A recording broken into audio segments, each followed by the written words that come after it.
Ladies and gentlemen, it's your boy back at it again.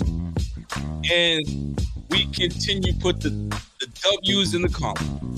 This was a big one because we needed to come up with a win in the division. We are 0-2 in the division, which sounds very odd. But guess what? That's the facts. We could not afford to go 0-3. So the Bills got their shit together and pretty much walked all over the Patriots today. The Patriots, bro, the Patriots did not look good. You know what I'm saying? I mean, obviously, they're playing a more superior team, but the superior team that you're playing with are getting back on track. And listen, maybe we're just that way much better than the Patriots, but the Patriots did not look good. But you know what? It feels good nonetheless to beat the Patriots because you guys already know how we feel about the Patriots. The Patriots, anytime that we can put the beats on the Patriots, I will take it every day of the week. Ladies and gentlemen, welcome to another edition of the Rico Report, brought to you by the Buffalo Fanatics. Bills win, Bills win, Bills win. 24-10, we'll take it. I mean, they had a last-second gift from the refs, to allow them to make it a respectable score.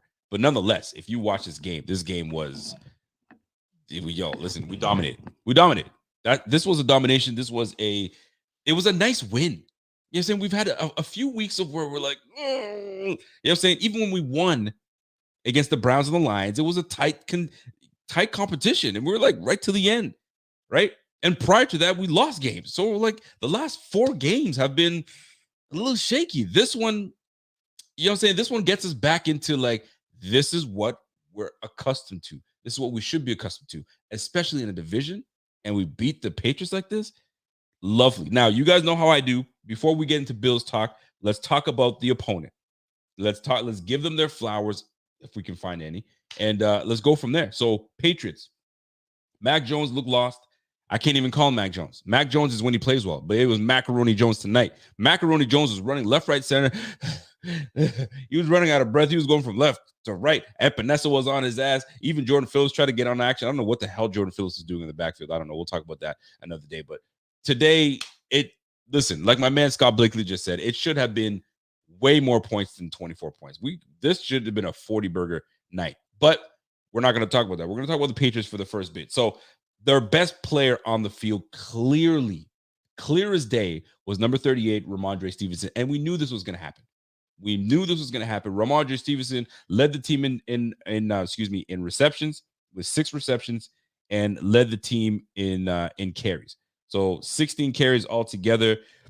The guy is their best player. He's simply their best player. Aguilar was non-existent. Tyquan Thornton non-existent. Like the guys that are supposed to make plays for these guys, I mean, it gets so bad that you got to bring a defensive back to your offense to run a play so they can get you on the board. That's how bad. I mean, we talked about this at the beginning of the year. You don't have an offensive coordinator. What the hell do you have? You have a defensive coordinator running your offense. Yo, boy, stop. You trying to outsmart things. Like it's not worth it. But Ramondre, bright spot for you Patriots fans. It was rough to watch if you're a Patriots fan. I know that was rough. Even watching the game, I was like, this feels too quiet. Like, I get it. I mean, we're beating your ass. I mean, at home, your turf. I get it. But man, like just this was just not fun for you guys.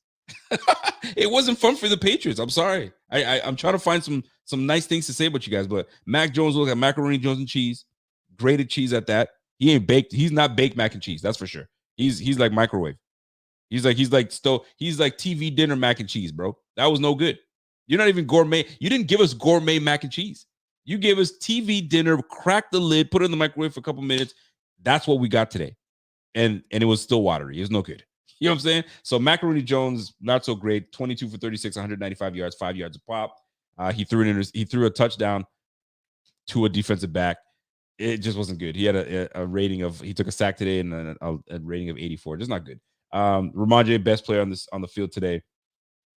Defensively, defensively, you know who was great. Where is he at? Mr. Matthew Judon, good sack.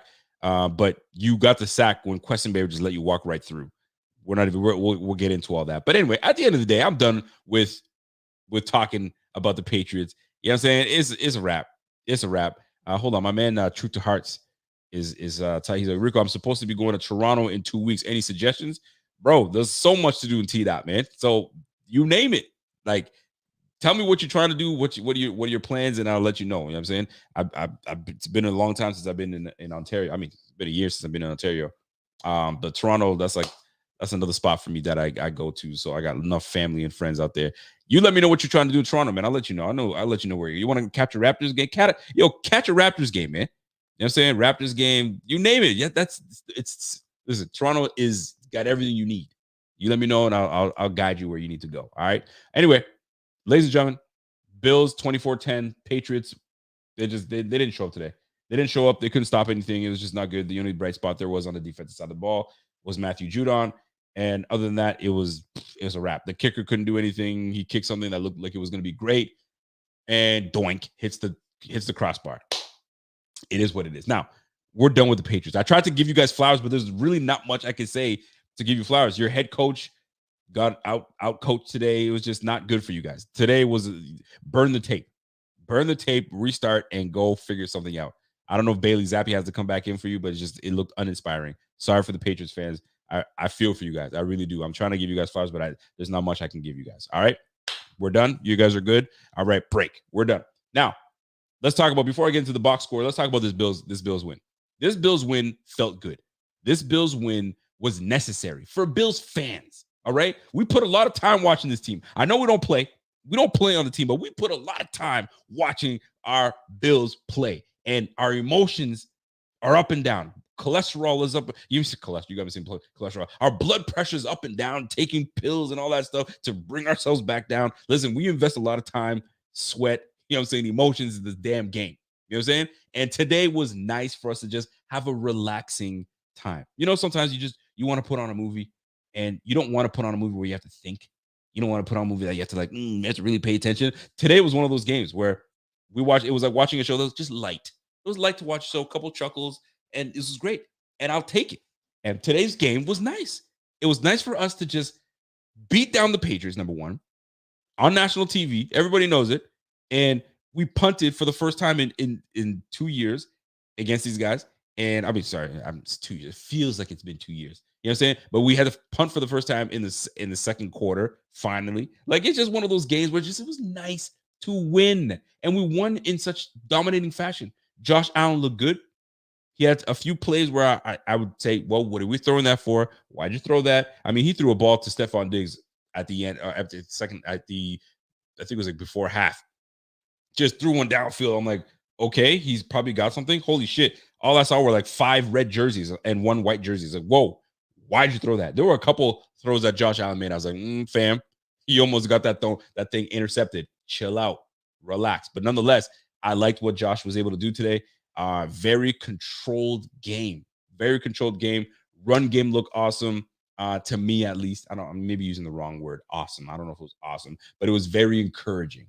very encouraging to see the run game, very encouraging to see some of the play calls that were made today. Some were a little shaky, but for the most part, this was an enjoyable game to watch. Like, I can go to bed today going, okay, good night. You know, so I feel good. I feel good about this game. I got a super chat coming in from my man Lee. What's up, Lee? I appreciate that, Lee. Much love to you.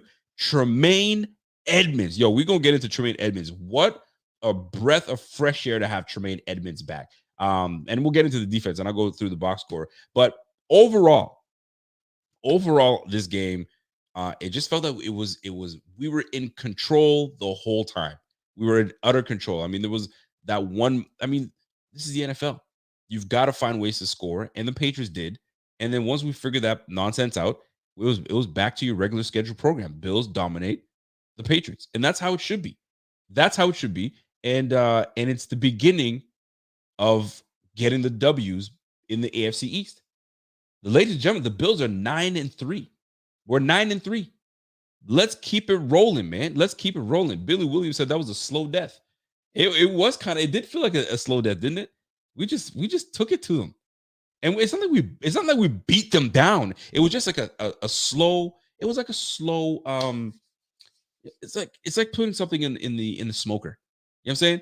Marinate it, put that in the smoker and let it go. Let it do its work. If we're just chilling, just wait it out, have a beer, do whatever. That's what it felt like today. It felt like we just took it to him, man. That's what it is, man. That cross the body throw when he was going out of bounds for Josh Allen. We're gonna talk about that too, man. It's just, that's Josh Allen. And let me get right to it. That is Josh Allen for you. At the end of the day, it's one of those things where you can't take that away from him because that's what he does best. Improvise. He's a very good, you're saying, scripted quarterback, and he can be improv. He's just as good as there's not a lot of quarterbacks or athletes that have range like that. You know what I'm saying? You know what I mean? There's actors that they only have one genre of movie that they do. Josh Allen's one of those guys that can act in anything. You know what I'm saying? You want a blowout? I'll give you a blowout. You want suspense? I'll give you suspense. You want comedy? I'll give you comedy. That's Josh Allen, man. He will give you all. He's one of those guys that can just do it everything. You know what I'm saying? So kudos to my man Josh Allen, did the damn thing. Super chat coming in from my man RJ 1970 says, yo, long sustained drives is a plus. It's a lovely. And that you got to give credit where credit is due. And credit has to go to Ken Dorsey for dialing up some good plays that kept the ball rolling. And there was a commitment. There was a commitment today to just killing the clock, running the football. And there was a new sheriff in town. And we'll talk about that a little bit. Angelo Gucciello. What's up, Ange? Angelo says, yo, Angelo doing Conor McGregor walking Rico report. Hey, what's happening, my man? What's happening? But for the most part, this was a very nice game to watch. Kingdom Talk. Super chat coming in. Salute to you, my G. Says Jones was getting cooked and Mac Jones was running a marathon.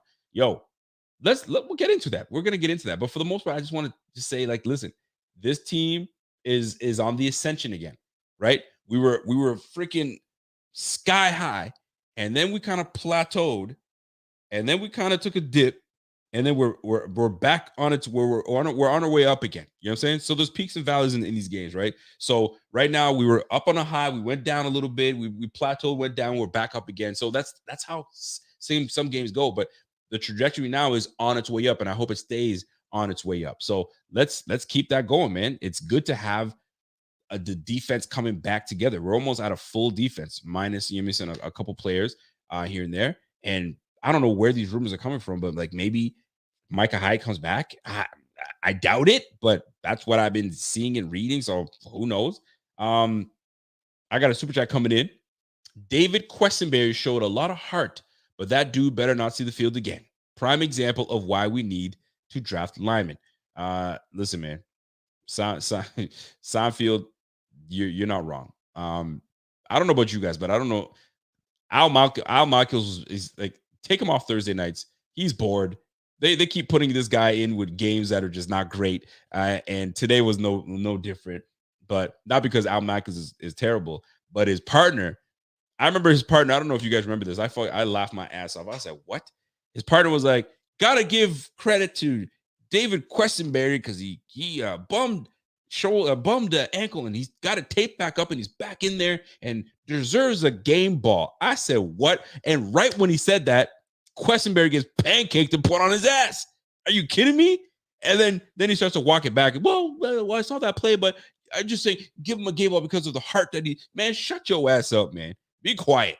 Be quiet. Quessenberry was some ass today, and that's it. Bobby Hart came in and he was no better. You know what I mean? So what that tells me is how important Dion Dawkins is to our offense. Dion Dawkins is extremely important to this offense. Listen, man. He ain't no Dion Dawkins is no all pro. He's not an all pro, can be, but not an all pro. But boy, is he solid. Solid on the left tackle. So get better, big fella. You know what I'm saying? We need that snowman back on that left side, and we'll go from there. But the shame on the announcer that was talking about giving the game ball to David Quessenberry. Man, David Quessenberry had a rep at left tackle that could have caused a big time injury to our starting quarterback, and he whiffed completely on the defensive end, and his face, it was a slow-mo, it was perfect. His face was like, oh shit, right? It was one of those. I was like, oh, I just got my quarterback killed, dude. Quessenberry, OMG, my goodness, you're better than that, bro. You're better than that. Just not tonight. It wasn't good. It wasn't good at all. But anyway, let's get to the box score because I really want to talk about that. Herbie was that's his name, Herbie. Herbie was horrible, bro. Herbie was a bad commentating as Quessenberry was that blocking. Dude, I didn't understand what he was.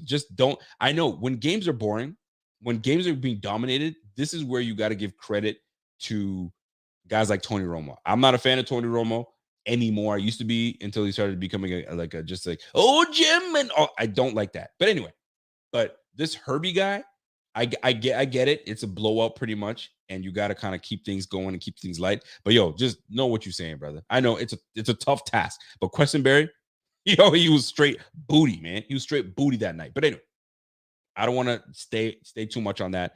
The Bills win. I want to focus on how good the Bills were today. Let's start with our leader, the one, the only, Josh Allen. Josh Allen today was 22 for 33, 223 yards, an easy pitch catch night, 223 yards, 6.8 yards. He had 2 touchdowns, 0 interceptions, 2 touchdowns, and a rating of 106. I'll take it. That type of performance for me is just fine.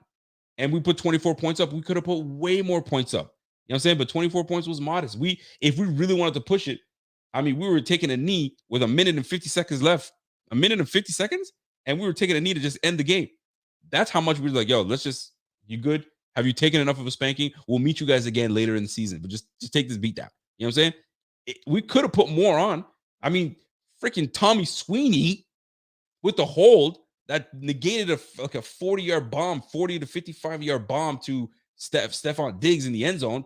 Beautiful route, beautiful catch. That's how you put teams away. But these penalties kill us, and that's a huge one. That's a big one. I'll get into that. But anyway, Josh Allen, not a perfect night, but a solid night. We need that Josh Allen because now Josh is starting to have. You can visibly see that he's starting to have a lot more fun, right? And when our quarterback is having more fun, trust me, big things are coming our way when he has more fun. When this guy has fun, you see it. I'll give you a prime example. Today, he's rolling right. He's got a defender barreling down on him. He's still looking upfield. Most quarterbacks, they look, throw it out of bounds, call it a day. Josh Allen does not believe in that. And that's the gift and the curse of Josh Allen, where he wants to keep the play alive. Keep the play alive, and I can make something out of this. Most times it works, sometimes detrimental. In this case, chef's kiss, because my man had to do several things on this play. You got to keep your head on the sideline. You got to keep your head upfield and have the awareness of knowing where your feet are. So once he knew where his feet were, plant, now he's got to throw across his body. And me explaining it sounds like mental gymnastics, but that's what the man does. Not a whole lot of quarterbacks can do what Josh Allen does. And this boy put it on the money on Gabe Davis, touchdown, and the rest is history. It's just that. It's what Josh Allen does. And it's love it and hate it, but most times it usually works out in our benefit. So salute to my guy, man. This guy, Josh Allen's that dude, man. Josh Allen is that dude. Love the guy. And that guy's always going to be that dude, man. For real. Todd comes in and says, yo, bro, Trey looked great today. You talking about Tre'Davious White or Tremaine Edmonds? got two trays on the house. So you gotta let me know what's going on. My man Kingpin's laughing right now. Comedic Romo needs to stop. Yo, Comedic Romo is annoying as F. Oh, Jim. I think the one thing that killed me was when the cat came on the field and the cat was running and just Tony Romo, funny but annoying because it was just one of those like, yo, shut your mouth, enough already. Oh, Jim, the cat, look at the cat, he's going to the end zone. Look at this. Stop. Yeah, I had enough. But anyway, for the most part, great game by Josh Allen and controlled game. He controlled it. He led it. We had the time of possession. I haven't looked at the time of possession yet, but time of possession, we handled it today, fellas. We handled it. It looked good. I got a comment coming in from Sailor Jerry. Says Romo is a national treasure. Boy, you better stop. I get enough of Romo. I can only take so much of Romo and then I'm done. You know what I'm saying? But here we are, man. Box score. Let's get to the box score. So Josh Allen, obviously solid numbers. Here's what I'm most interested in. We had 33 passing attempts today, and we had 37 run attempts. Love it. Love it a lot. By the way, Alexander comes in and says that TD pass to Davis was phenomenal. Go Bills. It was great. And it's going to be on replay. And not a whole lot of quarterbacks can do that, man. I'm telling you right now, not a whole lot of quarterbacks. A lot of people might say Pat Mahomes can probably do it. Maybe him. And probably it. Physically, the torque you have to do to throw across your body, the accuracy, the awareness of where you are, just the confidence. It's uncanny. The guy's he's legit like that. So Alexander, you are absolutely freaking correct. Awesome play. Run game. Run game. Loved every bit of it. Loved every bit of it. I'm telling you right now, man. James Cook. Let me give James Cook his flowers because you guys already know I'm a harsh critic on James Cook, right? Never saw anything special about him. Never really was like on it like you guys. A lot of folks were like, yo, just give him a chance. He doesn't have enough opportunities. And for me, I was like, man, he has his opportunities, but he just doesn't do anything with them. I'm not impressed. So today they made a conscious effort. They made it very known that this is going to be the James Cook game. And this pisses me off. For fantasy owners, I have James Cook on my bench, and I was like, something tells me I should start him today because I think it's going to be one of those games. Something tells me I should start him. I don't start him. He puts up 18 points on fantasy. Oh, I'm killing myself. I'm killing myself for that. You know what I'm saying? I should have put him in. But anyway, that'll be for next week because now we know what he can do. And hopefully Ken Dorsey doesn't get stubborn and go back and revert back to nonsense. But anyway, James Cook was our leading rusher today. Leading rusher had 14 carries, something I did not see coming. 64 yards, 4.6 yards a pop, and he had a long burst, 28 yards today. That was a great run up the middle, very smooth. Loved every bit of it. And that's one thing I do like about him is he's a smooth runner. He's very smooth cut. He's not a hard cutter. He's a smooth cutter. The one thing that I'd love for James Cook to do is put some weight on. Put your 190 pounds, bro. There's so many reps that you had that you could have, you know what I'm saying, if you had a little more strength, you could have, you know what I'm saying, earn more yardage, you know what I'm saying, the yards after contact. But nonetheless, it's fine. But I love seeing what I saw today. I'm not mad at it. I'm not mad at it. Before I continue, my man Pierre the Kingpin comes in and says, hey, I got a question for you. And I haven't read your question yet, but I'm sure it's gonna be a smart ass question. But let's see. Maybe I'm wrong. Is 37 rushes to 33 passes the offense that is best for this team? Is that what y'all want? Pros and cons. So condescending question. I know what you're trying to do. You know what I'm saying? Because Pierre is more of a throw the ball and that's what we do best and so on and so forth. To me, or maybe you're being genuine. You know what I'm saying? But I know your ass too. So I have to read it the way I think you're saying it. Now, but I'm gonna leave the question up. So he's asking, and you guys let me know how you feel about it. Is 37 rushes to 33 passes the offense that is best for this team? Is that what you guys want? Pros and cons. Well, here's the pros. When you have a balanced offense, teams can't try to know what you're going to do. They're on their toes. Are they running? Are they passing? Which is it? What's going on? Shit. Okay. But when you're a team that passes the rock, man, yo, get that nickel corner up here. They're a passing team. So let's genuinely wait for them to pass the ball because we know what's coming. But when you don't know what's coming, there's your pros, right? Let me keep going with the pros. When you run the football, good things happen. You know what I'm saying? You take stress off the quarterback. You take stress off, you know what I'm saying, the receivers. You know what I'm saying? And you're pushing forward, man. You're pushing forward. So and you're killing clock and you're beating down the trenches. You're beating down the defensive linemen. You're beating down the linebackers. So you're putting a pounding on these guys. So now and bruised up. Now you can air it all over them. You know what I'm saying? So that's the pros, right? And you're killing the clock. Now, cons, I don't see any cons in being able to run the football effectively and pass the football effectively. Where's the cons? Right now, maybe the cons will be it's not as high flying. We're not putting up enough points on the board. But when your defense is shutting that team down, no need to air it out and kill it because right now the defense is doing their job. Now, if that offense on the other side is putting points up on our defense, we got no choice but to change the philosophy and kind of put the ball in the air more so we can actually attack these guys. But we didn't necessarily need to do that. We were chilling. So to me, a nice offense like this that's got an easy victory. Look at that. Today was just an easy win. I think everybody's body felt just right. So except for David Questenberry, but his ego is probably hurt too. But nonetheless, I liked it. I'm good with it. I have no problems with it. Bobby Glean with a super chat comes in and says, yo, he comes in and says, oh, Judon. I think you're saying Judon. Judon was awfully quiet this game. O-line overall was decent. Run blocking against the pass blocking, strong, C-, not bad. Matt Judon had a sack today, but that sack probably wouldn't have happened if Deion Dawkins was out there, but who really knows what's going to happen. But for the most part, C-, I think I'll give us higher than a C-. I don't think we performed poorly. But I get what you're saying. Worldwide Stepper comes in and says, hey, Pierre, if they're giving us the yards per carry, if they're giving us the yards per carry they were today, then yeah. Well, listen, if you're gonna let me run on you, then why the hell am I gonna stop? And I don't think Pierre has an issue with that. I think Pierre likes it, but he's just curious as to what people like and what people don't like, because I think he sees a lot of people complaining about what kind of offense we have. Well, you're not going to get a complaint from me because we ran the ball extremely well and efficient. It was efficient running today, and I'm not mad at it. 4.6 yards a pop for James Cook, 3.9 yards a pop for Devin Singletary at 13 carries and a touchdown. And then Josh Allen had eight carries for 20 yards. So we ran for 132 yards today. Nyheim Hines had 2 carries. I hate the routes that they're giving Nyheim Hines. Can I get into my thing here? Let Nyheim Hines run the ball. Run the ball naturally like the other two.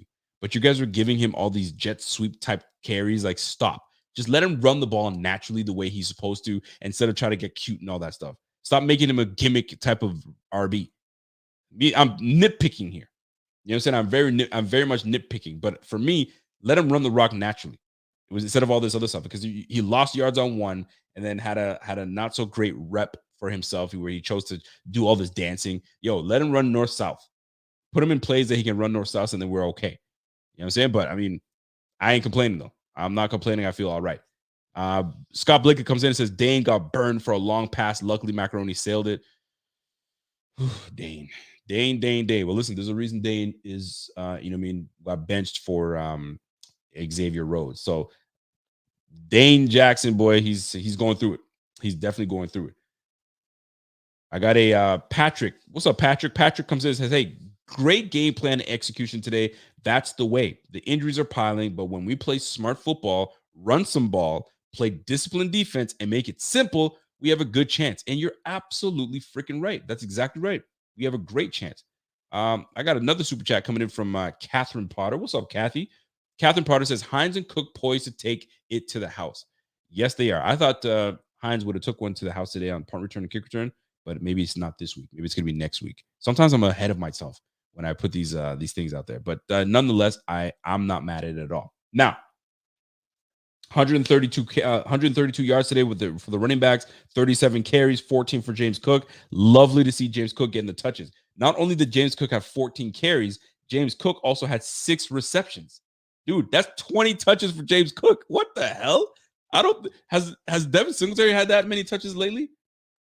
I think he had like maybe a few games ago, he had like 20 touches, 18 carries, and maybe a couple receptions. But dude, James Cook had 20 touches today and effective. So he had 64 yards rushing, and then he had another 41 yards.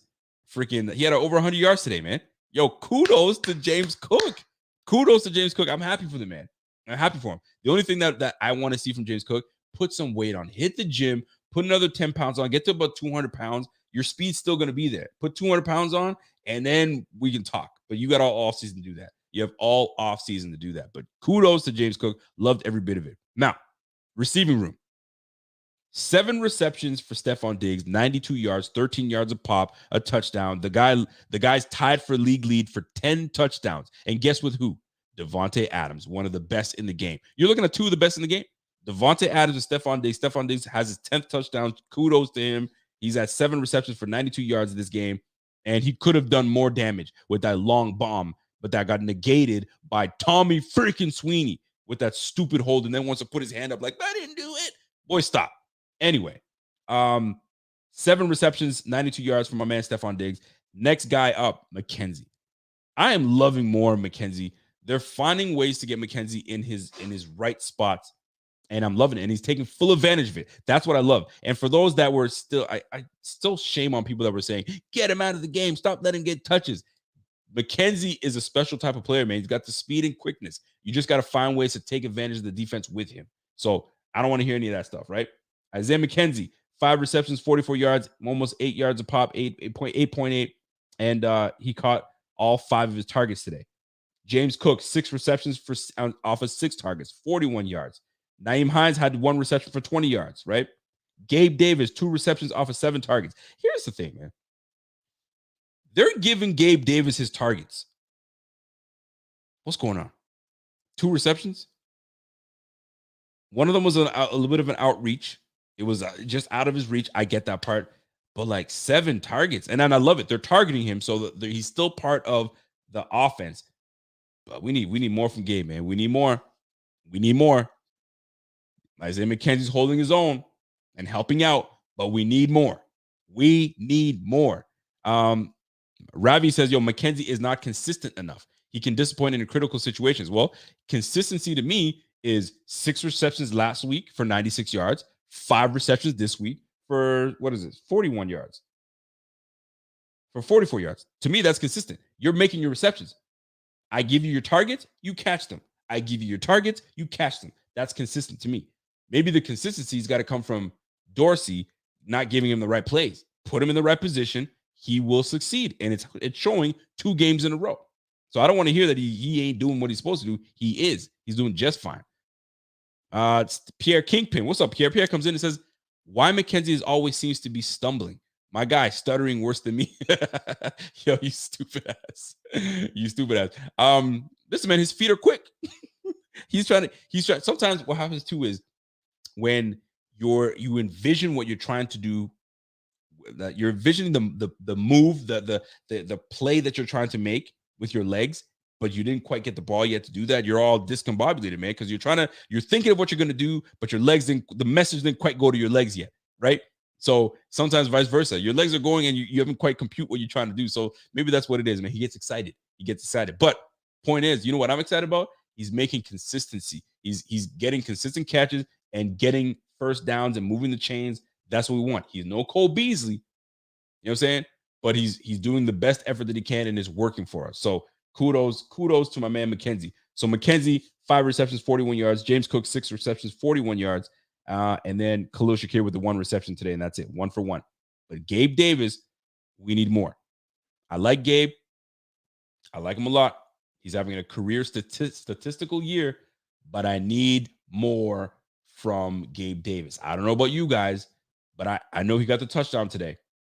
I know that was nice and dandy, but that's off of a improv from Josh Allen looking to make plays, and he happened to be there, which is fantastic. I'll take it, but I need more because there's going to come a defense that's got the player to handle Diggs and the safety that's good enough to handle Diggs. Because, I mean, the Patriots, they got good corners, but they ain't good corners. You feel me? So the Jets have the safety. The Jets have the corners. So Gabe Davis is going to have to step up because right now they're going to do the same damn thing.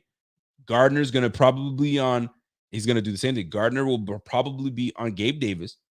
And then DJ, you got me saying Reader. I think it's DJ Reader, who's Whitehead. And I forgot. I think it's Reed. DJ Reed is going to be on the other side corner, and they're probably going to double team Stefon Diggs again. So you have to show up, Mr. Gabe Davis, because right now we watching. We are watching, sir. So we need you to step up in a big way. First 6 weeks of the season is done. I know you statistically you're doing well this year, but we need more. And there's not asking a lot. We need more because when they try to take away Steph Diggs, who do you think he's going to go to? You are getting your targets. It's not like you're not getting your targets. You're getting your targets. You gotta capitalize because we watching, big fella. We watching you. Tony W, what's up, Tony? Tony comes in and says, it's been a little bit, Rico. Still love you. Knox was wide open. I think Allen is staring down his receivers. Allen does have the tendency to stare down his receivers. We've seen it. I think all quarterbacks do. Saying because they know the play. The play is destined for this player, so they tend to stare down the receiver. Was Diggs open? Excuse me. Was Dawson Knox open a couple times? Yes, he was. But plays are still made. Plays are still made. So I mean, he'll look at the tape. He'll see that play worked, and then we'll hit it right back again. But for the most part, Josh didn't have a bad game at all, man. I liked everything he did. I'm okay with how he played. Alexander comes in with a super chat and says, hey, good to see Trey Day out there again. Motor had a nice goal line TD. Diggs always a dog. J17 MVP. Gotta love it. I love every bit of it. And it ain't gonna stop. It ain't gonna stop. Now, defense. Let's move over to the defense. Can we talk about the receptions? Let's go to the defense now. Listen, man. Tremaine Edmonds. Tremaine Edmonds was absolutely great today. He led the team with 6 tackles today, 5 solo, and just was a breath of fresh air today. Smacking guys up, getting in lateral, sideline to sideline. Just loved everything that this man was doing. Welcome back, Tremaine Edmonds. For those still on this whole train of he's not good enough, he can't get off the blocks, and this guy. Listen, the last couple of games should tell you how our defense plays when he's not in there, right? Quarterbacks, listen, Mac Jones today, 195 yards passing. You know what I'm saying? Could he have gone to the middle a lot? Probably, but guess what? 6'5", got hands in the way. You ain't getting there. So salute to Edmonds. He played really well today. Loved every bit of it. You got to give my man his flowers. Listen, let me give him some love, man. Got to give my man some love. Love what Tremaine Edmonds brings to this defense. And when it comes down to it, guys, I was on my man hashtag sports with my man Mario, and Mario had a question, and Mario was like, listen, man, Jordan Poyer, Tremaine Edmonds, Ed Oliver, if you got to pay one of these guys, which of the 3 are you paying? And the whole table, I think it was myself, Greg, Drew, who else was on there? Ryan was on there, and I'm missing somebody. I think was it just us? I feel like I'm missing somebody, but anyway, it doesn't matter. And we all sat there and were like, you know what? The best decision to make is to pay. And I want to guess who you guys think. Who did you think we said? Did we say Edmonds? Did we say Jordan Poyer? Or did we say Ed Oliver? Which one did you think we said? And I'll tell you what I said. I jumped in on Edmonds, man. You gotta. If I'm choosing someone to pay, I'm taking Edmonds. I was torn a little bit, but it was a strong move for me. You got to pay Edmonds. He's still young, and he will get a 3rd contract at some point in his career. And the way he's playing right now, with all the confidence in the world, I know it's contract year. Nonetheless, he's looking good, especially pairing him with Matt Milano. You got to pay Edmonds. There's no question about it. That's the way you got to go. So to me, that's the route. You got to go that route and call it a day from there. I got a super chat coming from Manda Bear. What's up, Amanda Bear? With Season Beast, a happy birthday. Go Bills. Oh, wish Season Beast, wherever you are, Seasoned Beast. Happy birthday to you from Manda Bear. And go Bills. Go Bills. I had a super chat that I wanted to read up here. There you go. There's my guy. Alton Venezuela. What's up, Alton? Alton comes in and says, hey, I love Gabe Davis, but man, was he the most overhyped player by most Bills fans this year. He's been inconsistent as F so far. You know what's funny? They want to talk about consistency, and they keep bringing up Isaiah McKenzie not being consistent.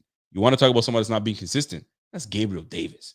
Gabriel Davis is the one that's not being consistent. If we're going to really call somebody out, let's call out Gabriel Davis. Yes, he got in the end zone. I get that part. But you got targeted 7 times, and you got only 2 receptions. Something's got to, we got to be better than that. We got to be better than that. So I'm interested to see how he bounces back and when he decides to bounce back, because the time for him to bounce back would have been today, but we didn't really see that too much. So next week against the Jets, a better Jets defense with better quarterback play, we're about to find out what's really good in this AFC East. Kingpin, Poyer is closer hold on. Poyer is the closer, excuse me, that makes way more impact. Bills got Klein looking like Luke Kuechly. Well, if you're gonna pay someone, I'm still looking at Edmonds, man. That youth on his side makes that much more sense to me to pay that man. So seasoned beast, I see you, brother. Happy birthday, my guy. Amanda Bear showed love right there. We got another super chat coming in from Blind Man Stone. What's up, Blind Man Stone? Thank you for that super chat. Much appreciated. I can't wait to see this year's defense fully healthy. Minus Micah Hyde, next year is going to be insane. Back to this year. Can't wait to be a healthy defense. Also, pay number 21, my guy, Poyer. Well, they're going to pay somebody. And if they were going to pay Poyer, they would have paid him by now. Now, is it coming at the end of the year? I have no idea. But by then, it might be too late. They might say, yo, go shop yourself around. And if you can get the best deal possible, go ahead. But if you want to come back to the Bills, we can then renegotiate. We can talk about what's going on. But until now, he's unpaid. They gave him a little something, though, to say, let me hold you over. Take this money. We're going to pay you a little bit more. Just chill and play like this, and then we'll negotiate next year, and we'll talk about it. Maybe that's the conversation that's being had, but guess what? You're going to have multiple suitors trying to get his work, right? Dallas Cowboys might be looking his way. Miami Dolphins could be looking his way. So we will see. We shall see. Now, going back at it and looking at this defense, Jordan Poyer, great game. Had that interception that was taken away because of the bobble at the end, but what a great jump on the ball from Jordan Poyer. Nothing to take away from Jordan Poyer, man. That boy is a beast when he's on this team, and I think he fits the best on this team. It's just perfect for him, his stature, the way he plays the game. You gotta love it. So Jordan Poyer, 5 tackles, 4 tackles for solo. He had 1 tackle for a loss and a pass breakup. Shout out to my man Jordan Poyer. Matt Milano comes in next. Look, those are your 3 best defenders right now. Matt Milano, Tremaine Edmonds, Jordan Poyer. Those are your 3 best, right? And guess what? Tre'Davious White got in on the action with 4 tackles, 3 solo, and he had 1 pass breakup. We're getting him back into the fold, folks. I'm gonna find out. The snap count's gonna come out very shortly, so we'll know what his snap count was. But I like what I'm seeing from Tre'Davious White. Really good to see. So the defensive tackle list kind of breaks down like this. Teron Johnson was next with 4 tackles. Damar Hamlin had 4 tackles today. Damar Hamlin's becoming a nice little player on this team. Did Damar Hamlin at the end? I wasn't sure. Did he get ejected for that hit on the receiver that I thought was a good clean hit? It was shoulder. It wasn't head to head. It was just shoulder. But they want to talk about him being a defensive player. Well, you want me to let him catch the football and go down with it? Boy, please, man. You're gonna feel this shoulder on your face. You know what I'm saying? You're gonna feel it right against your chest. But anyway, it's such a bang play. But if he got ejected, that's terrible. That's terrible, man. Just get him on the sideline and call it a day. But they ejected that man. That's awful. But anyway, I like what Damar Hamlin's been doing for this defense. Let's give a big shout out to Greg Rousseau. I absolutely love seeing Greg Rousseau back on the field. Man, what a difference that man makes. What a difference. And what I was looking to see today was what this defensive front was going to look like without Von Miller. Von Miller being put on IR, injured reserve, for the next 4 games. That brings him back maybe against the Bengals, if my memory serves me correct. Bengals or the Bears. So that gets him back in time for playoff, because we're a playoff team. There's no question about that.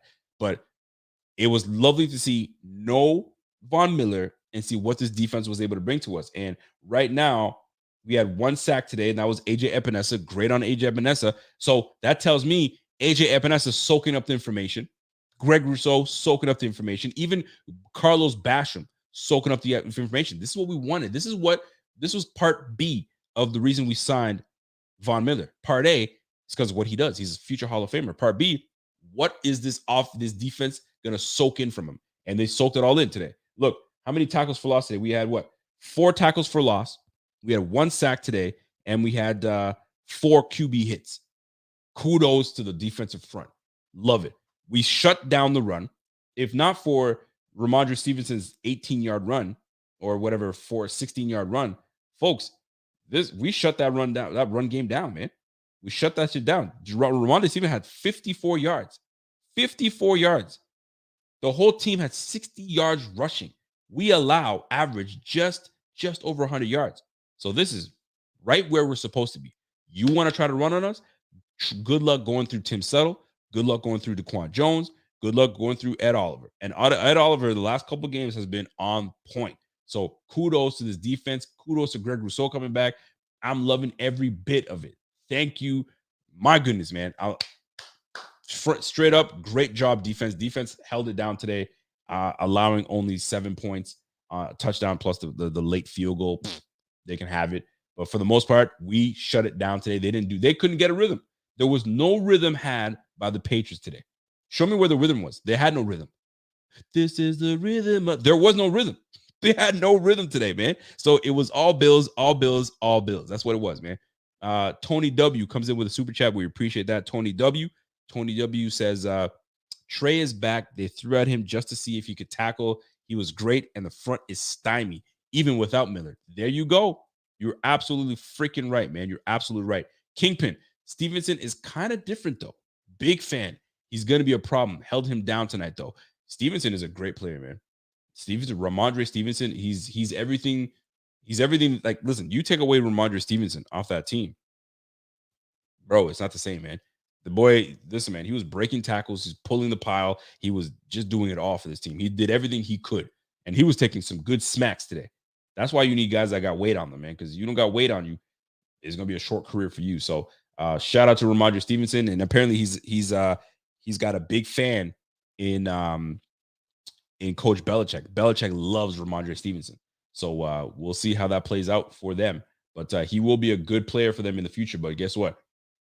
Not in the near future to affect us any more than he did today. You can have your 54 yards because guess what? We took the dub and we won with ease. Today was just an easy win, and I'll take it every day, every freaking day. You know what I'm saying?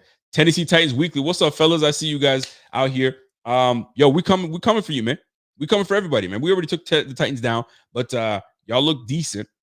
Y'all look decent. Nothing great. Y'all look decent, but maybe we'll see you in the playoffs. I don't know. But listen, man, the Bills are back on top in the AFC East. Now we have to see what the Dolphins are going to do. How do you respond against Jimmy Garoppolo and the 49ers? 49ers are going to give y'all a test. We're going to find out what's really good with Tua. Tua's in this conversation of MVP. Now I hear him. He's in MVP talks. Granted, he should be because he's got these boys rolling. But, like, we're about to find out how MVP you are when you face a decent 49ers defense, a very good defensive 49ers defense. So all eyes will be on the Dolphins and how they handle it. And then once they take their L, which I'm hoping they do, we're back on top in the AFC East. But we got to handle the Jets. We got to handle the Jets next week. So we'll go from there. My man Pierre says, yo, was my first game really watched by him? Nick Chubb vibes? I don't know Nick Chubb vibes, but he's good. He's definitely good. That's for sure. Now, looking at what we did today, an overall easy win, an overall comfortable win, an overall where you didn't really have to stress out today because it just felt like the natural thing that we should be doing, and that's beating down the Patriots. We whooped their ass last game, Patriots, in the playoffs, 47-17, where we had nearly the perfect game. Josh Allen was flawless, 5 touchdown passes. The guy was just a baller, right? Today was no different. And we're just getting back on track. So imagine when we're really back on track and we face them again. It's not going to be nice for you guys. Macaroni Jones might not even be the starter by then. It might be Bailey Zappi. So we'll see how they play that out, but that's not our problem until the end of the season. Carl Tolman says, yo, Bills were good. 49ers and Bengals wins give us the number 1 seed. Well, that's the thing. So we needed to win today in order to further ourselves. So Bengals play the Chiefs. That's going to be a very good challenge. They got a nice defensive front with the Bengals. So they're going to be giving fits to the Kansas City Chiefs. If the Chiefs lose, which is fantastic, that propels us back up top. And then we need, obviously, the 49ers to beat the Miami Dolphins, which is very possible. So those two things happen, Guess who's back? Back again. The Bills are back on top, and we want that number 1 seed. And that number 1 seed gives us the bye week to chill out, get healthy, and then we face whoever. But we got several more games to go. So we can't jump all over that just yet. Let's just chill out, and we'll see how it all shakes up and plays out. It'll be fun. My man Patrick comes in and says, "Hey Rico, would be nice to see Kansas City get their ass kicked by the Bengals, plus Miami losing to San Francisco. Maybe we will have the perfect week." Listen, man, the week starts off great with the Bills dub. We just need things to shake out the way we need to shake out for us as well. And by the way, you know what's shaking out really well? My man Anthony Rufus decided to come and become part of the Bing Squad. Ladies and gentlemen, let's welcome my friend Anthony to the Bing Squad. Bing, biggity, bing. I haven't said that in a long time. So welcome to the Bing Squad, my guy, Anthony Rufus. What's happening, brother? So here we go, folks. I got another super chat coming in from Bills Man Stone. What's up, Bills Man? He says, "Hey, Bills will be the number 1 after this week. Cincy 49ers will win this week, but our red zone looked great and we ran the ball efficiently." Now, here's the deal. Thank you for bringing that up, because I brought it up in my Friday show. I brought it up in my Tuesday show. And I also brought it up in the pregame show. So let's go right to it. All right. Because I'm going to go right to it. We're going to go to the team stats, because that's one of the things I like to look at to see how this plays out. Right. Team statistics today. All right. So when you're sitting here I'm looking at the stats right now. So let's look at it this way. Team stats. Now, before I get into team stats, I want to make sure I'm not losing any comments. Here we go. Rico staying with the stupid. I appreciate the super. Listen, man, you guys know I appreciate super chats. It's what keeps this channel going, and it keeps the motivation going. You know what I'm saying? So and it shows me that I'm doing something right. So I appreciate you guys very much. So check this out. Team statistics. All right. The Bills, we had 22 first downs today, and we had 15 of them were passing, and 6 of them were in the rushing for first downs. Right. First downs from penalties, we had 1. 9 for 15 on third downs. That is the type of Bills football that I'm looking forward to. That's the type of shit I want. 9 for 15. All this 3 for 12 bullshit. You can't win games, you know what I'm saying, going under 50% on your third downs. You got to capitalize on your third downs. And the Patriots today were 3 for 12. That was us last week. We were awful. We were not good on third downs. And thus, why we freaking let the Lions stick around and made it a real good game. And I can't even hate on the Lions. The Lions were doing all right, but you can't hate. They had a good game, but dude, we went 3 for 12 or something stupid like that. We can't do that. This week, different ball game. But what a difference it makes when you actually have a week of practice. We talking about practice. Yeah, we talking about practice. We had a week of practice. What a difference it makes when you can physically be with your teammates, go through plays, go through schemes, you know what I'm saying, talk to your coaches and all that physically. We had to go through 10 days of pretty much no practice, playing 2 games. We had to gut out 2 wins. You know what I'm saying? So what a different team looks like when you actually practice. So yes, we actually did well practicing, and I'll take every bit of it. I'm not even going to sit there and hold you. That's exactly what we needed. We needed that. My man Tony W sent a super chat in, but no comment. So Tony, let me see your comment. Here we go. How do you feel that the offensive lineman can push a running back forward? I love it. The rule is you can push forward, but you can't be on the other side pulling them. You know what I'm saying? You can't do that. So push forward, we'll take it, man, because right now nobody's really tackled the running back. You know how many times that I've seen that a pile gets pushed and player kind of squeezes out and he's gone. So you got to make sure you wrap up. But if you can push a player, take it. I'll take it all day. I got another super chat from Matt Ealer. Excuse me. Can we talk about the Bills having 10 road games and 7 home games this year? So uneven. Listen, man, at the end of the day, what it comes down to, football is football. They can play on Mars for all they care. You know what I'm saying? Do I have goalposts? Are there lines on the field? Do I got a football? Let's play. It shouldn't matter where you are. You know what I'm saying? Now, do you have a little bit of, you know what I'm saying, a little bit of juice when you're playing at home? Of course you do. You feel me? But these guys, a lot of these guys are not, like, listen, if I'm from Florida and I'm going to Miami. To me, it's like a home game for me because my family's coming out there and this and that. So I'm playing in my elements and I'm good. You feel me? So all this like home away. Listen, can you play ball? Are you good at it? Let's roll. Home game is just more for us so we can watch our team, right? But for the most part, how do I feel about it? I ain't stressing on it. Not one bit. Not one little bit. Heard a rumor that the Jags are interested in Diggs. Well, they could eat a dick because they ain't getting Diggs. That's for damn sure. Anthony Roof says, yo, what's good, Rico? Glad to be part of the Fanatics. Respect to you, my G. Respect. So, team statistics. Let's get right into it, man.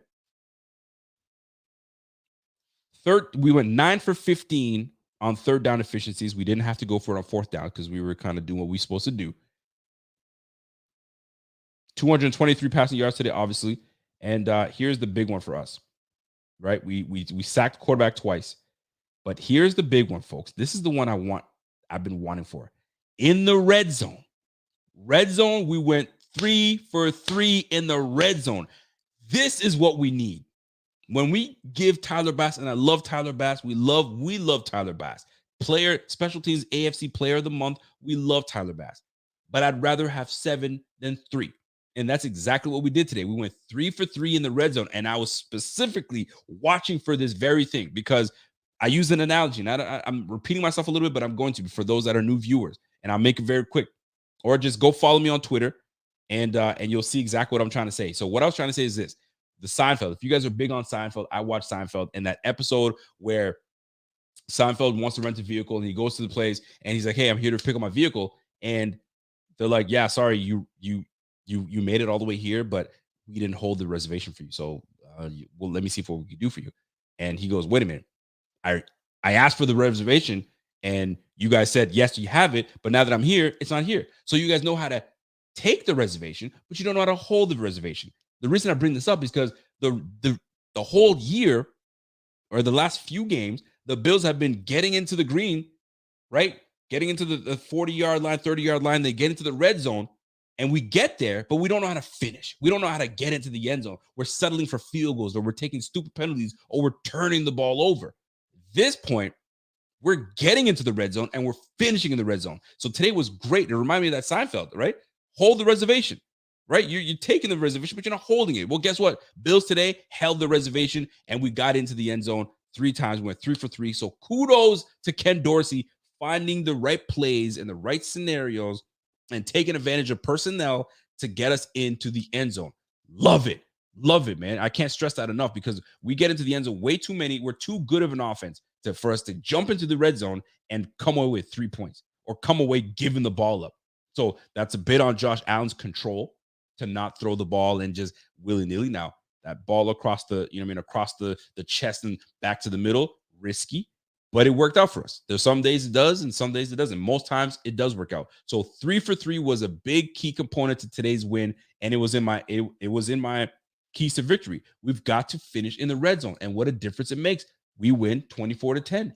Kudos to the freaking offense for finishing in the red zone. By the way, 6 for 47 on penalties.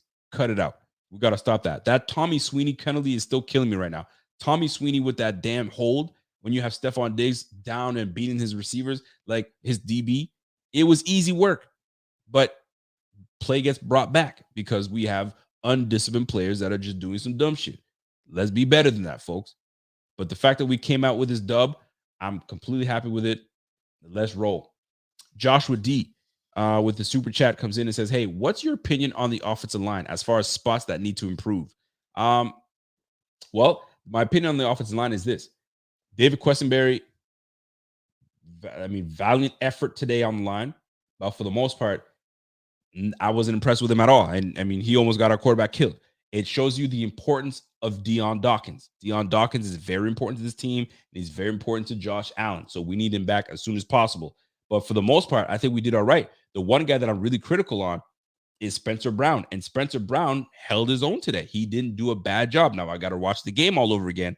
But from the first glance, not a bad job at all. I didn't really see too much rolling out from my guy, Josh Allen. So kudos to the O-line. The O-line held well. We had Mitch Morse back again. So when the guys are healthy, this is one of the better lines, above average line. I want to say better line in the league, but it's an above average line, which is good enough for Josh Allen. You give that man time, he will make it work. That guy's the master of manipulating the line and having these guys, these defensive linemen stop and go and get blocked up, and then gives Allen that extra 2 seconds, 3 seconds to get down the field. So do I have any issues with the O-line? Nah, I think we're doing all right. Just stay healthy and we'll be just fine. Just stay healthy. That's all we need, man. Thank you, Jordan Pagan, for that super chat. Appreciate you very much. So I got a super chat coming from my man Eric Schmitty. What up, Schmitty? Schmitty comes in and says, "Hey, run the ball against Kansas City 37 times and see what happens. Our O-line is leaky. Dawson Knox is invisible. Mac Jones was screaming at the hood. Sigh out." Okay, let me take on my man Schmitty. So Schmitty, 37 times. Here's the reason we were able to run the ball 37 times, because our defense was able to shut it down.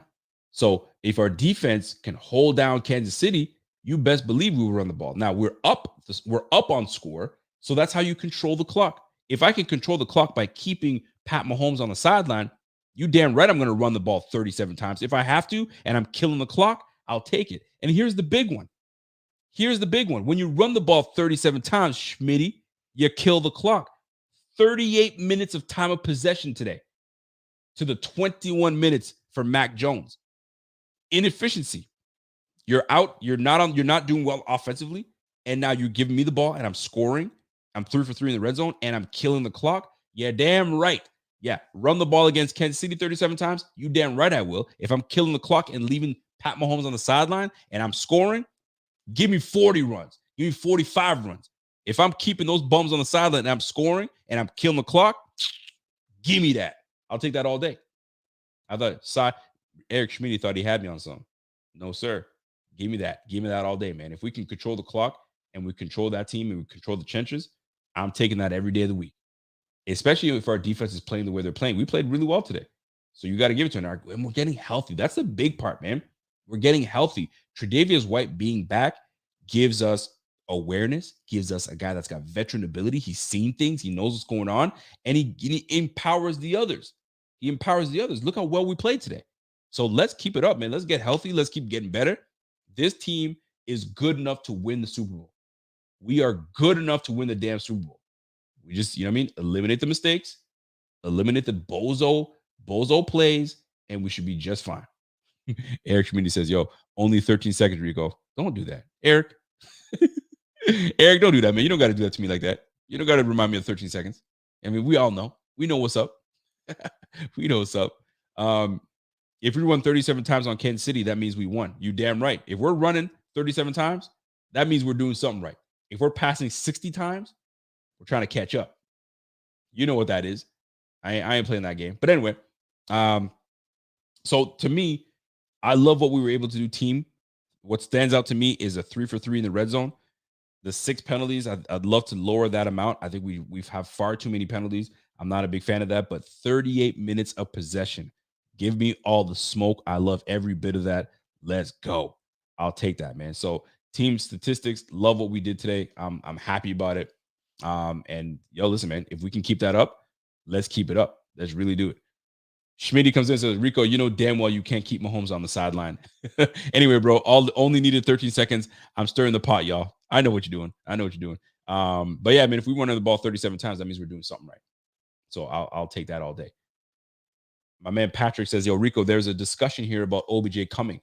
What do you think about that?" Well, right now, when it comes to OBJ coming to the Bills, here's what I'm reading and seeing and people putting out there, right? So and listen, Von Miller has everything to do with this as well. So word is that there's going to be a visit, like Odell is visiting with the Giants this week or tomorrow. And then I think he's going to make his way to Buffalo this week. And they're going to find a way for Von, OBJ, and Josh Allen to meet. I think they're going to Josh Allen's house. So that's where the politicking happens, right? As a free agent, we're going to pitch in and see if you want to come through. And I can't see it. Let me listen, man. When you have one of the best quarterbacks in the league sitting here saying, "Yo, if you come, this game changes. I'll get you the football. Don't you worry about that." Because Gabe Davis, right now, ain't being consistent for me. So I need someone that's going to be consistent. So if you want to be that guy that can take make these defenses really pay attention. It opens up the hole for Stefon Diggs. It opens up the hole for you. It opens up the hole for Dawson Knox. You know what I'm saying? Devin Singletary is going to get in on. Listen, it's just better for the offense. It's better for the offense. So to me, if we can bring OBJ to Bills and then find a way to, you know what I mean, get him some financial security, and then long term we work on something in the offseason. I don't know how this is going to work out, but for the most part, let's roll. Let's roll. That's exactly what I'm talking about. Make him a backloaded contract. Give him a cheap ass contract to begin with, and then backload that. I don't know how the contract stuff works, but yes, indeed, if we can get that man on this squad, imagine the differences that we can have. We're all talking about Cole Beasley and what Cole Beasley was able to do. You bring in a Stefon Diggs that can be interchangeable. You bring in a Stefon Diggs and you have a OBJ that can be interchangeable. You in the slot this time, I'm on the wide this time, and we flip flop, bro. 14, or do you want to stop number 3? You know what I'm saying? Or I don't know what number he's going to take. His 13's already taken, so we'll see. Or unless he says, hey, Gabe, I'm going to need that number from you. Who knows how that's going to play out? But for the most part, I look very much forward to seeing what Brandon Beane is able to do and what Brandon Beane is able to get in, and if they can strike some kind of deal. Because how lovely would it be if you get this guy going and get him ramped up for when playoff time comes. So now you're going to have Von Miller back, OBJ, and this whole team is going to be going down. We'll see. Now, do I think it's going to happen? No.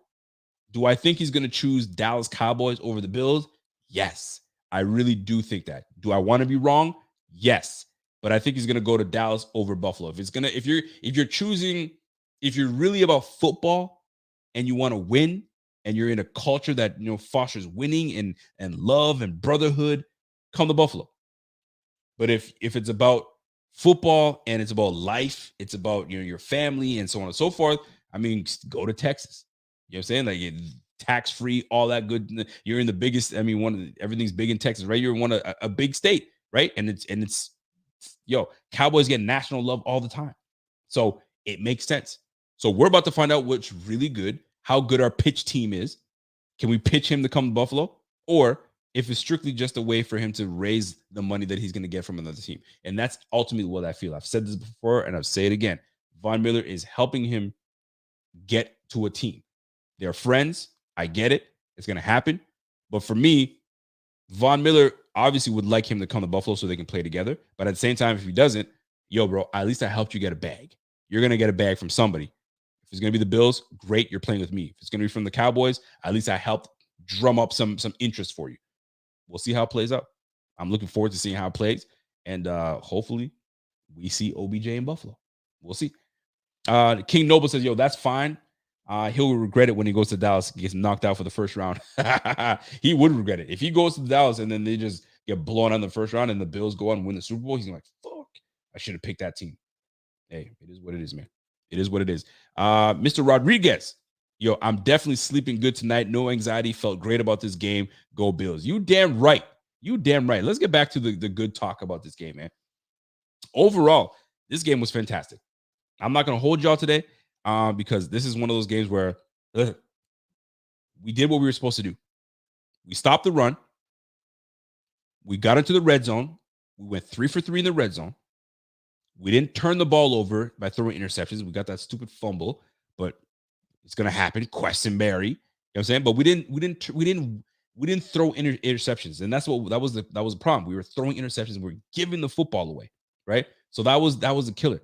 But we did the basic things that we need to do to win the football. Stop the run the ball. Don't turn the ball over. Can we minimize the penalties? Yes, I feel like we can. We still had 6 penalties for like 50 plus yards. I'd like to bring that down. I'm not interested in that. But for the most part, man, we were a good team today. We were a solid team, and we looked like the dominant team. Now, the things that stood out to me that I'm like, we got to clean up. Some of we got some tackling issues, bro. We got some tackling issues. Listen, Matt Milano had Ramondre Stevenson dead to rights. This is the second week that Matt Milano has missed an open field tackle. Open field tackle where it's one-on-one, you and I, right? And he blatantly missed the tackle on Ramondre Stevenson. We've got to do better on tackling. Poor angling from Damar Hamlin and Xavier Rhodes on that 25, number 25 Jones, when he took that touchdown off that receiver screen, like Rhodes looked like he wasn't even ready and he was so slow. Hamlin missed the tackle heavily and it was a terrible angle. It just wasn't good. So we need to get back to the basics on angles and tackling, because there's going to come teams where if you don't tackle well, we're in problems. But like, those are nitpicky problems. Like, for the most part, we do extremely well, but man, it didn't look good.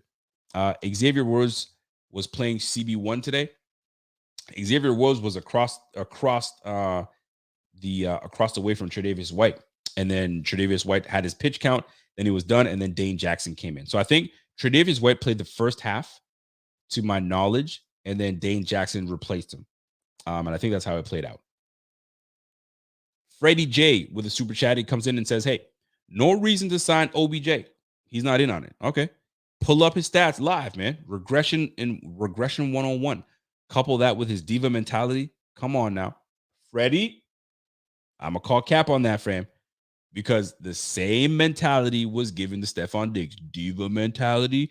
You don't want him in Buffalo. How do we give a first round for this guy? This guy's just gonna cry when he doesn't get the football. Blah blah blah blah blah. That's what we heard. And now everybody's like, I'm him. That's him. They love Stefon Diggs.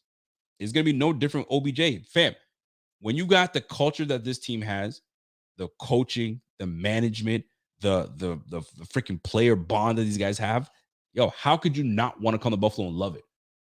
Like, everybody that's been in Buffalo that's left came back. If you had such a horrible time, you ain't come back. The only people that I know that are never going to come back to the Bills are two players. Is Quentin Spain. He ain't never come back to the Bills. He never gonna come back. He's not gonna like it. There's no way he's coming back. And Cole Beasley. Those two players, I highly doubt they would come back. If I can make a case for one of them to come back, it would be Cole Beasley, but I highly doubt it. Listen, it just wouldn't work out. It wouldn't work out. So that's why we got to go get a guy like OBJ. You know what I'm saying? The guy he's a player. He's built for this league. He's built for this game. The guy's just nice like that. And you got two alpha freaking receivers like that on the same squad. And you got Josh Allen that doesn't give a damn who's throwing the football to. He just wants to trust you. Get open and I'll get the job done.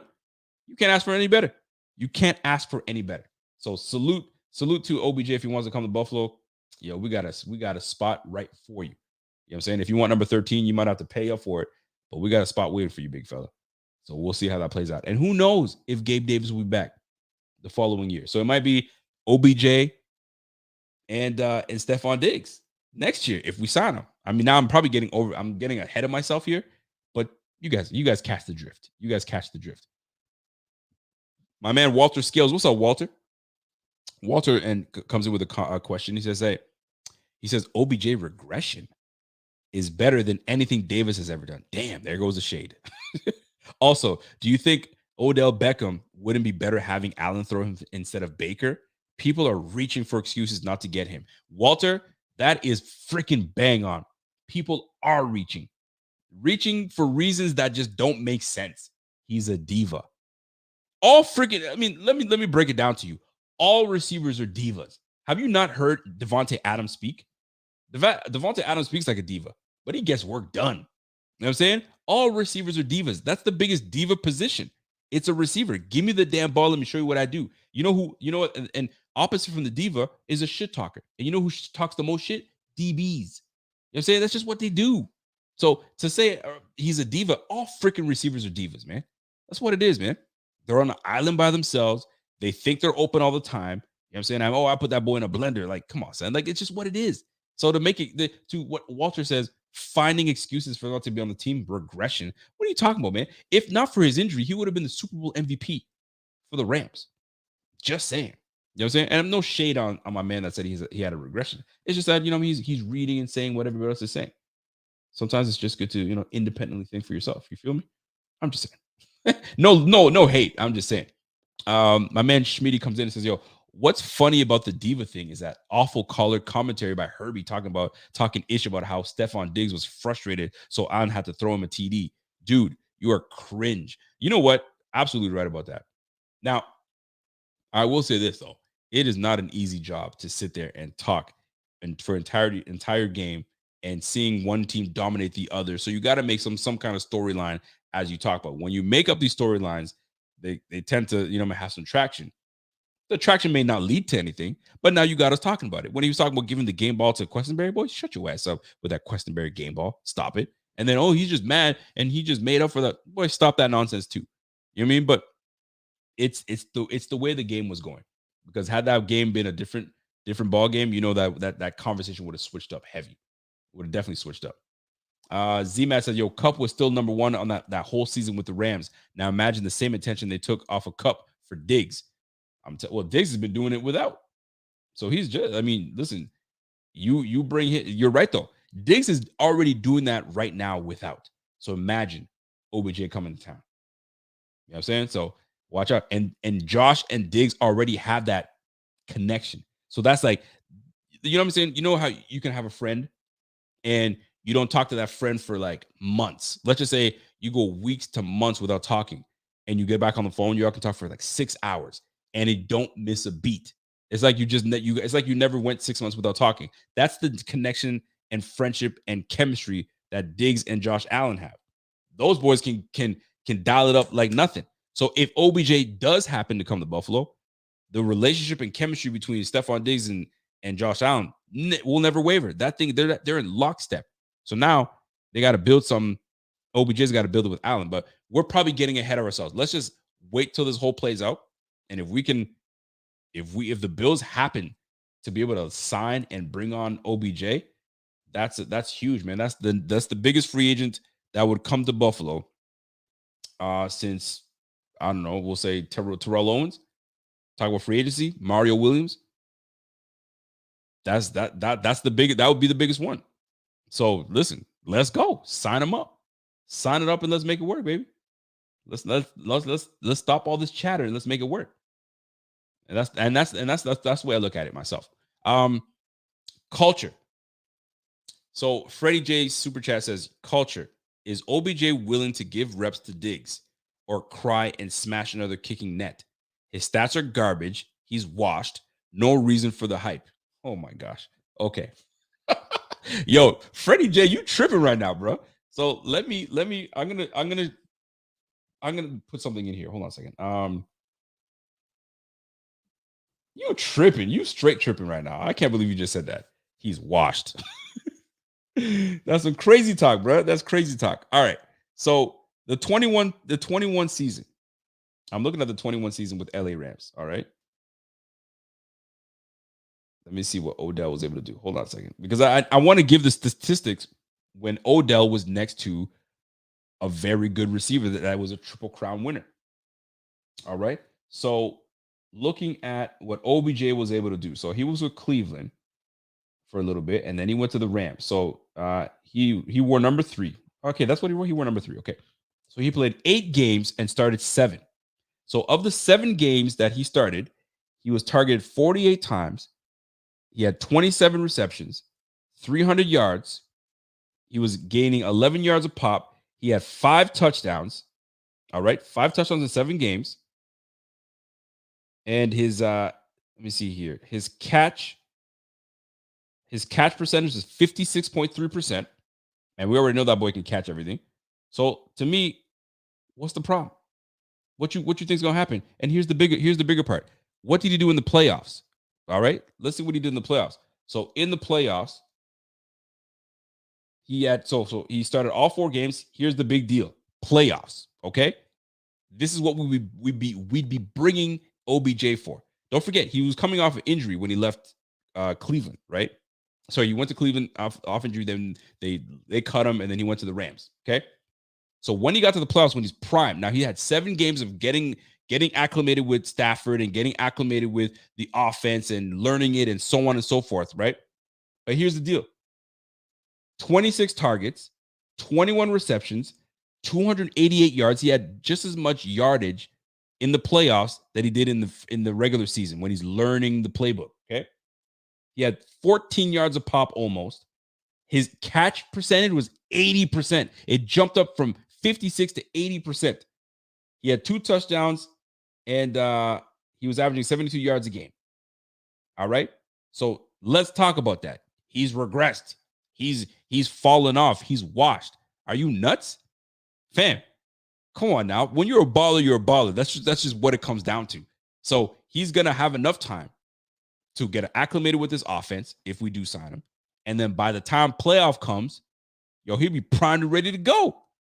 Come on, son. Now you guys are tripping right now. I'm not even saying you guys. Freddie J, you tripping. You tripping, man. You talk about he washed. Well, you better stop. You better stop. That's some nonsense, man. But anyway, this ain't about OBJ. This is just about the potential that what he would bring to the offense. And he did this all with Cooper Kupp, which was a Triple Crown winner on the squad. So I don't want to hear it. I don't want to hear it, brother. Yo, Freddie J says, yo, lone receiver stats, son. Come on, son. Now you tripping. I just gave you statistics. From this guy in the playoffs when it really matters. When it really matters. And he's got the playbook down pat. When someone plays freely, it's a different ball game. You guys know that. Come on, Freddie. Freddie, you tripping, brother. You tripping. But anyway, still love, man. Still got love. But anyway, let's wrap this up and put a bow on this bitch. The Bills came in with needing this win. And most people might say, but what do you mean needing a win? They're 8-3. We didn't need the win. No, we needed this one because this is a divisional game, number one. Number two, we're 0-2 in the division. We can't afford to go 0-3 in the division. And on top of that, this gets us on a 3-game win streak. So we're back in the win column of a 3-game win streak. So we needed this game. This game was integral because now we're focused. And now we had a full week of practice to put things together. Now we have an extra 13 days to put things together and get ready for the Jets. So guess what? The Jets, we're coming for that back. We're coming for that again because we need payback, retribution. You know what I'm saying? And you're about to get that ass whooped again. You know what I'm saying? And we're gonna get back on track and doing things. And this time we have you at home, so we're gonna handle business. Mike Denesco, what's up, Mike? Mike comes in and says, "Yo, Rico, Vaughn speaks the truth, man. Beckham wants Buffalo, a team that gets hungry in the playoffs that will win their division." We'll see, man. Because right now, Dallas is looking mighty good too. Dallas has got a run game.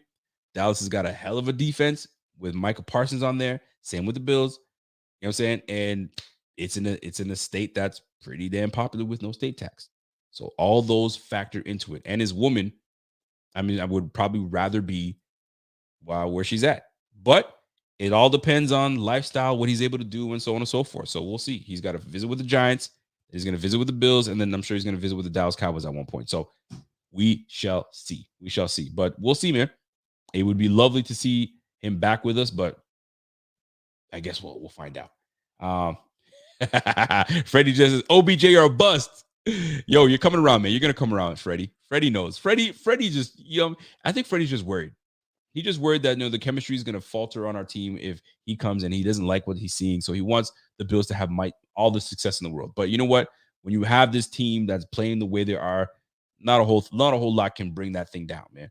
And Brandon Beane doesn't play that mess. He's going to feel the player out, and he feels that this is the right move for this team to make us get better. He'll bring him on. Everyone's got a role. So we'll find him a role, and then we'll make it work. That's what it comes down to. Sailor Jerry says, yo, that's why you got to stay single, man, so you can play the blue-collar towns.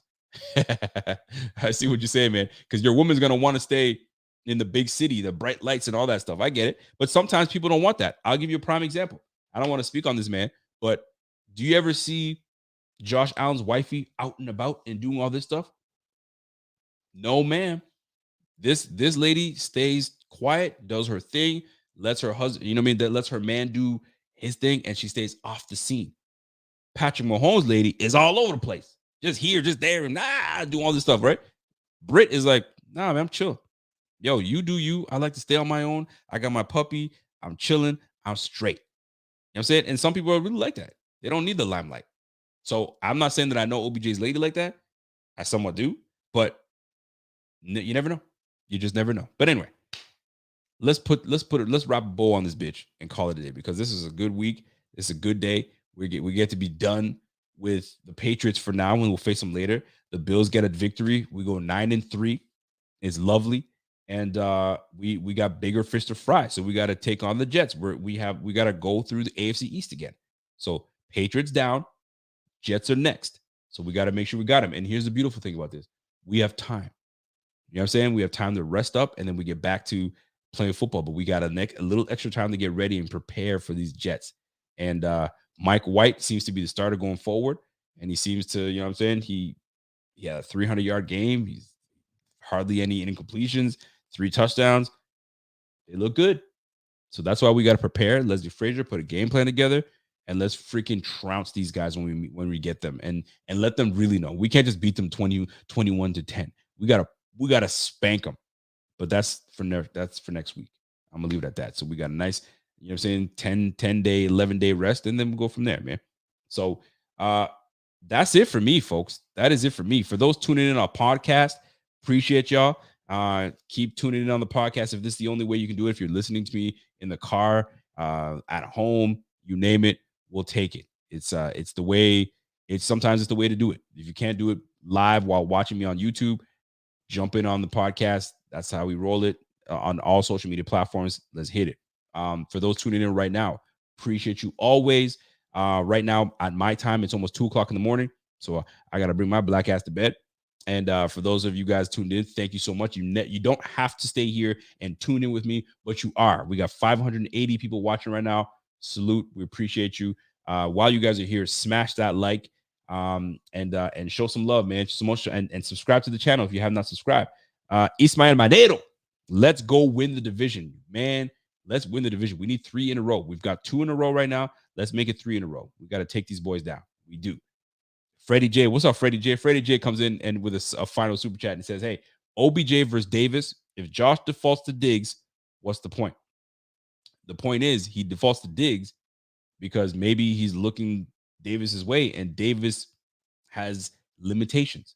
And when you can't run all routes, it kind of, you know what I mean? Maybe it's hard. Maybe it might be harder to, you know what I'm saying, give you a route that you're not familiar with running, or you don't run it as well. When you have a receiver like Odell Beckham that can run all routes, it makes life easier, right? So that's the way it plays out. And here's the funny part, by the way. We activate John Brown. Did you guys hear or see John Brown whatsoever? We make all these roster moves that I still to this day don't understand. Kaiir Elam, and let me get to one more thing before I get out of here. Kaiir Elam, not sick, not hurt, just benched. Problem. We drafted this guy in the first freaking round. All offseason, we were hearing how Christian Benford might be coming up. Christian Benford. You start the league, and these guys are splitting time. And now that Benford is on injured reserve, Kaiir Elam has a great opportunity to get back to starting position because Dane Jackson's been playing some ass. Xavier Rhodes gets the start, and Kaiir Elam is benched. What? Bro, this just pisses me off even more. Y'all botched this, man. You guys botched this. Y'all thought that we needed a corner that badly, which we did, but we couldn't have waited to get like McDuffie or something of that nature. Or Creary. Like there were some really good corners. Tyreek Woolen. There were some really good corners, but y'all wasted that pick. And I don't want to call it a waste because who knows what the strategy is. But what I do know is that this was not an illness. This is not a sickness. This was not an injury. This was a straight up, you're benched. You're inactive. You didn't even bench this guy. They made him inactive. They made Dane Jackson, that's been getting cooked the last 3 games, and they chose him over Kaiir Elam. Tell me how that's not disturbing to you guys. Dude, that is the McDuffie go before him? My bad. I said McDuffie. See, that's why I'm tripping. My apologies. But the point I'm trying to make is this. We moved up in the draft for this man. We gave up an extra pick. And you sitting here benching him when we need him the most because Dane Jackson's been playing the way he's playing. And they decided to go with Dane Jackson instead. And they made him inactive. Talk to me. Tell me how this makes sense. Tebow's like, yo, Rico secretly hurt over the Hall. Yo, Breece Hall was there for the picking. Breece Hall was there for the picking. I mean, I didn't want to bring Breece Hall up, but Tebow, you decided to bring him up. Breece Hall was there for the taking, but y'all decided to go after Kaiir Elam, and now he's not even starting. Like, how does that work? So now we're back to the drawing board to go look for a corner in next year's draft. Oh boy. And now we got Xavier Rose that were just off the street. And now he's playing and he didn't look great. I gotta watch the game again. But man, I don't know what's going on with his roster, with the way they move things around. Like you bring in John Brown, you make him active, he doesn't even touch the field. You bring in Dean Marlowe, you trade for Dean Marlowe, he's inactive. He doesn't even touch the field. He hasn't touched the field in 2 weeks, and then you make him inactive. Kaiir Elam, inactive. Like, what in the F is going on? Who's making the decisions? It worked out because we won today, but just very bizarre. I need answers. I need answers. Freddie J said, can Rico ever be happy? I am happy. I'm always, listen, man, I was happy. I'm happy that we won this game, but sometimes you still got to call shit out. This is for my man, Pierre. Sometimes you got to be real. Sometimes you got to be real. That's an inside joke, but sometimes you got to be real. You got to call shit out for what it is. Isn't it a fair question to ask what the hell is going on with that situation? Kaiir Elam is a first-round draft pick. We are week 13. And Kaiir Elam is inactive and he's benched. Dane Jackson is not. Make it make sense. That's all I'm saying. Make it make sense. I'm looking forward to hearing how these guys answer how management answers this question and what the deal was. Maybe it was the plan along. I don't know what's going on, but very bizarre. Very bizarre. But anyway, I'm going to leave it at that. So, folks, that's it for me. You guys know I very much appreciate you guys. You guys don't ever have to stay this long and hang out with me, but you do, so it doesn't go unnoticed. I really appreciate that. And let's make this happen again, man. I don't know if there's going to be a show tomorrow. If there is a show tomorrow, I will see you guys tomorrow. Maybe I can try to bring some people on with me, and we can talk about it. We can kind of, be brief and go through that, and then we can talk about the good, the bad, the ugly. You know what I'm saying? We need to talk about those things. But I kind of revealed what it's going to be, but hey, it is what it is, man. So that being said, folks, that's my time, man. You guys are always fantastic. You guys are always great, and I can't say anything else, man. So the one thing I will say, though, you have all weekend to do something great for somebody, whether it's a compliment, whether you do something nice for them, do it. You just never know what difference you can make in someone's life. Do that for me. If you guys have not subscribed to the channel, subscribe to the channel. If you have not followed me on Twitter, do yourself a favor, man. Follow me on Twitter. Sometimes I'm fun, sometimes I'm just whatever. But nonetheless, there's always something coming from my Twitter page. So do yourself a favor. Give me a follow. And it's right over here. There, if you see it, there it is. Rico_BF_. And we can go from there, man. But big dubs for the Bills. 24-10. Macaroni Jones looked like Macaroni Jones in the microwave. And it wasn't that gourmet mac and cheese. That's for damn sure. We leave gourmet mac and cheese for Dion Dawkins. I mean, you got to get that right sound. You know what I'm saying? But crack open that TV dinner from the freezer. That was what we had today, and we dispose of that real quick. That's just what it is, man. So if you guys appreciate the show, you guys appreciate the Rico Report, you guys appreciate Buffalo Fanatics, smash that like, subscribe to the channel, follow me on Twitter, do all that good stuff. And for a limited time offer right now, we have we're bringing back a top that we've taken down. It's the Buffalo versus everybody. We're back on it. bffanshop.com. It's really that simple. Go to www.bffanshop.com. All our shirts are there, and go ahead and jump all over that. And folks, that's it for me. And until next time, it's your boy, and I'm gone. Y'all have a great night. We'll catch you maybe tomorrow, and let's go. So catch you guys on the flip side. It's your boy, and I'm gone. Have a great night. Let's go.